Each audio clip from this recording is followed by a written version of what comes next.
everyone, welcome to virtualbrigade.com.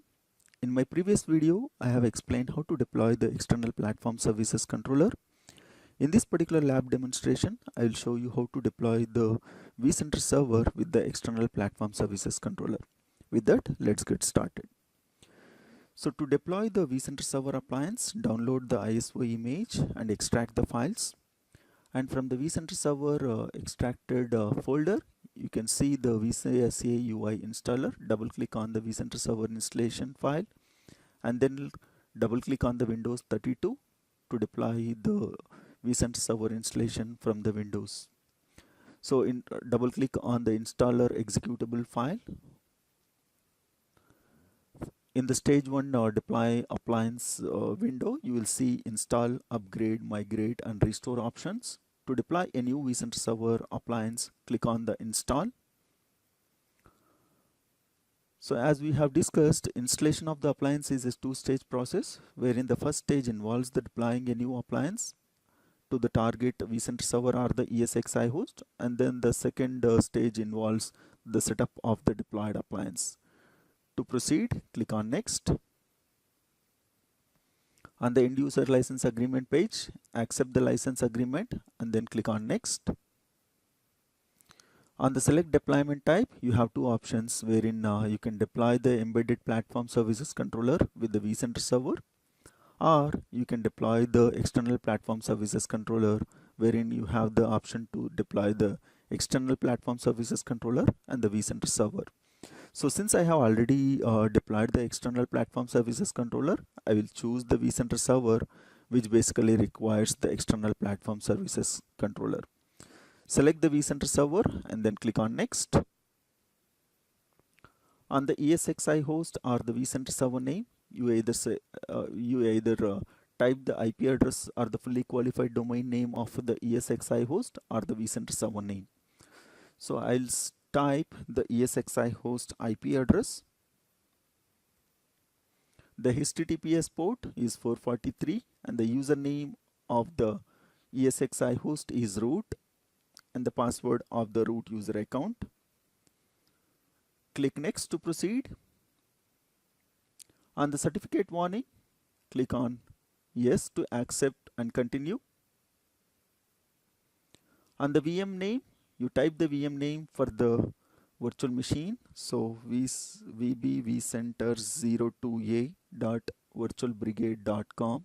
So this would be the inventory name of my virtual machine, and type the password for the root user account and confirm the password of the root user account. Click next to continue. So for more information on deployment sizes, refer to the vSphere 6.7 documentation. Here in this particular page, you choose the deployment size of the vCenter server.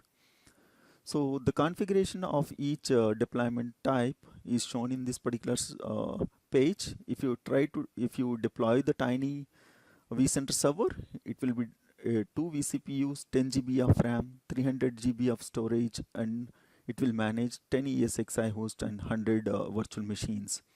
Based on your inventory, select the configuration and then click on next.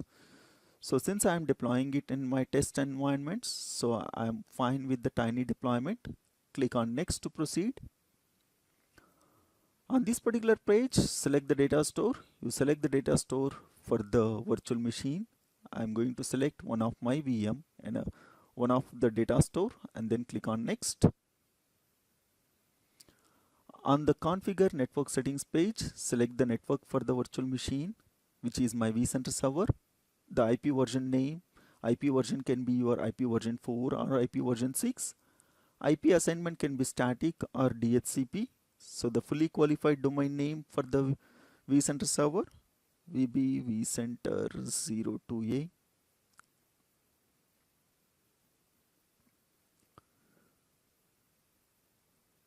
IP address of the vCenter server,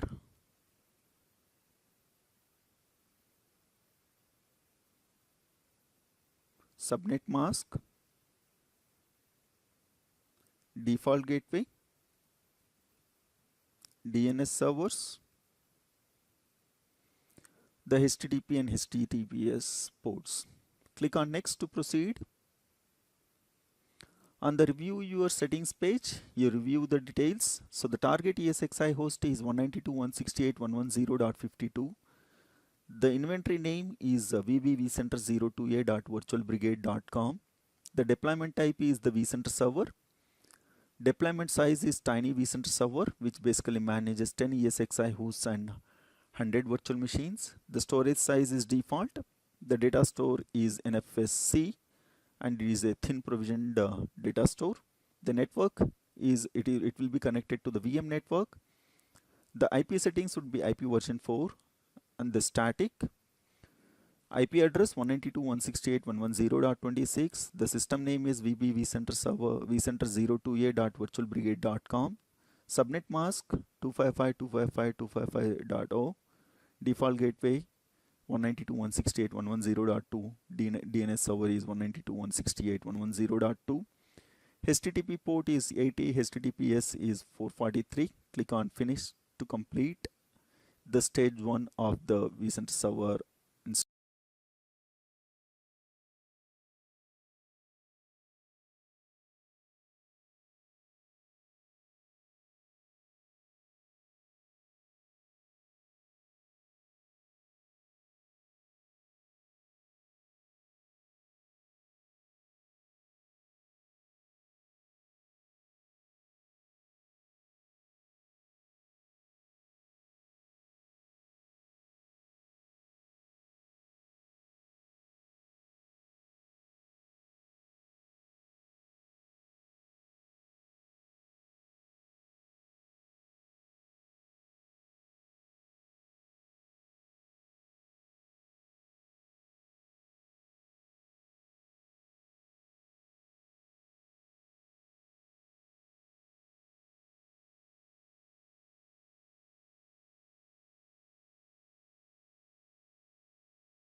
So the install stage 1 deploy vCenter server is successfully completed. So as you can see, to proceed with the stage 2 of the deployment process, appliance setup, click on continue. So in this particular phase, we are going to configure and set up the vCenter server. Let's go ahead and click on next. So on the install stage 2 setup vCenter server appliance, let's go ahead and click on next.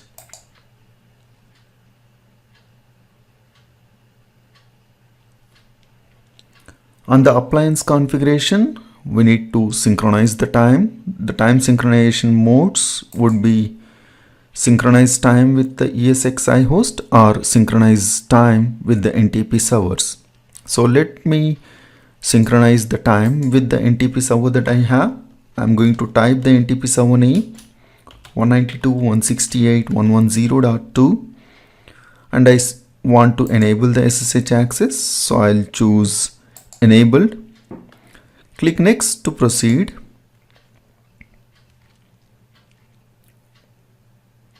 On the SSO configuration, this is where you need to point your vCenter server to connect to the external platform services controller. So it's vbpsc02a.virtualbrigade.com, which is my external platform services controller that I have deployed, and I have shown how to deploy it in my previous video. The single sign-on domain name, so the domain name was vSphere.local, and we need to type the SSO admin password in the single sign-on password field. Let's go ahead and click on next to proceed. So this will configure the vCenter server with the external platform services controller. On the ready to complete, review the settings before finishing the wizard. So we have deployed the external vCenter server with the static IP version 4. The IP address is 192.168.110.26. The subnet mask, default gateway, and the DNS server name. And we wanted our vCenter server to synchronize the time with the NTP server, the NTP server IP address The SSH access is enabled and the domain name is vSphere.local. And the join PSC, we are joining this particular vCenter server with the external PSC that we have deployed, which is vbpsc02a.virtualbrigade.com. Username is administrator. So once you review all these details, you can click on finish to configure vCenter server with the external PSC. There is a warning that pops up once you click on finish, so which tells you will not be able to pause or stop the install from completing once it starts. Click OK to continue or cancel to stop the installation. So I am good with the details, so I am going to click on OK to start the vCenter server with the external PSC. So let's wait for the installation to complete and then I'll show you how to log into the vCenter server.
The vCenter server installation is successfully completed. Let's go ahead and log into the vCenter server. Copy the URL. Open the Chrome browser or the Firefox.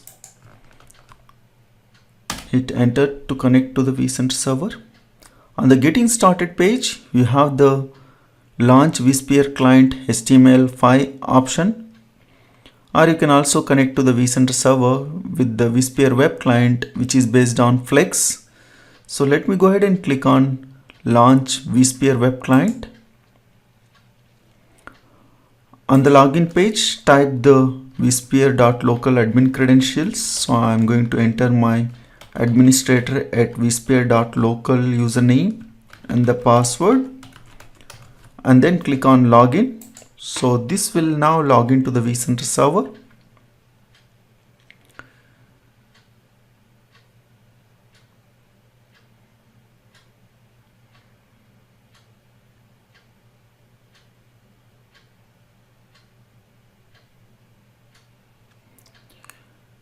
As you can now see, we have successfully logged into the vCenter server with the administrator at vSphere.local user account.